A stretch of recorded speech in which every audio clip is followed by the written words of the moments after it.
Hello, today we're going to be talking to you about the science of how judo pins work.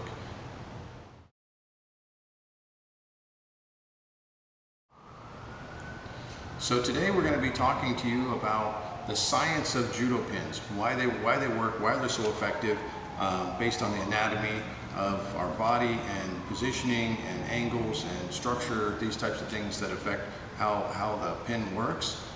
In modern judo, you must immobilize your opponent for 20 seconds to score your win. In old school judo, it was 30 seconds, so you have to hold somebody down for a long time that doesn't want to be held down. The pins need to be pretty effective.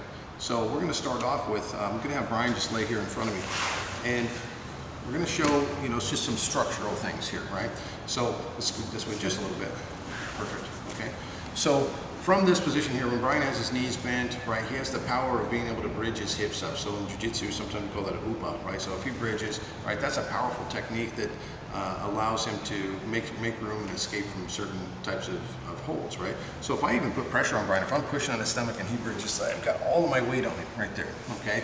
So that is the act of him elongating his spine and using all those muscles, his core strength, to make that lift happen. He's engaging his legs, his hips, his stomach muscles, his back muscles, everything, right?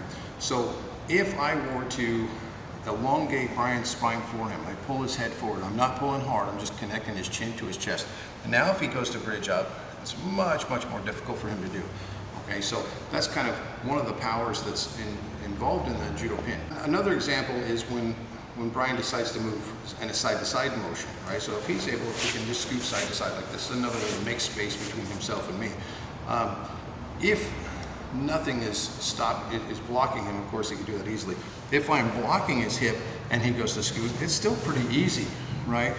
Mechanically, he has much more power in that direction than I do, keeping him from moving that direction. However, if I add some twist to his spine, right, that's going to make a difference. So you've heard where the head goes, the body follows. So in this case, if I point Brian's head towards me, if it's where the head goes, the body follows, then in theory he should be able to move towards me, but it should be difficult for him to move away from me. So all I do is I just turn Brian's head gently. I'm not making a lot of pressure on his head. I'm just turning his head. I put my hand next to his hip, and then when he goes to scoot, it's much more difficult for him. It's not impossible, but it's very difficult, right?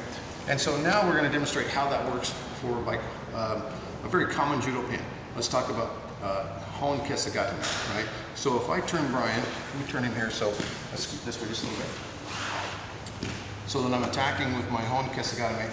If I'm in position for this, I have a knee up underneath his shoulder, my arm is underneath his head, holding onto his lapel, holding his arm nice and snug. It's like a belt going around my waist. I have a nice firm posture with him, leaning forward, chest to chest pressure. But what's important here is I'm lifting his head up, I'm elongating his spine. Also, I'm making it difficult for him to look away from me. If he can look away from me in the science that we were just discussing, he would be able to scoot away from me, right? But because he can't look, can you look that way? Nope. Can you look this way? He can look towards me. But guess what? My body's blocking his body, right? So right now, that's what makes this particular pin very difficult to escape. His bridging power has been robbed. Bridge, very difficult for him to do. It doesn't really affect me.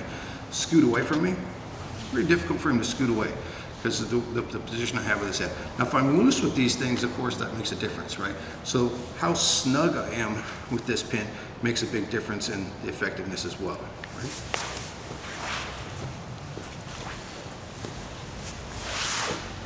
So that, in a nutshell, would be the science about how judo pin works, right? Elongating the spine, twisting the spine, combining those actions immobilizes the person's body, makes it very difficult for them to escape these techniques. So hopefully you like this video. If you like this video, please leave us a thumbs up. And if you'd like to see more videos like this, please click on the subscribe and the notification bell so that you know that, when we produce a new video. We're hoping to do one of these every week at least. So right now, we've got places to go, people to throw.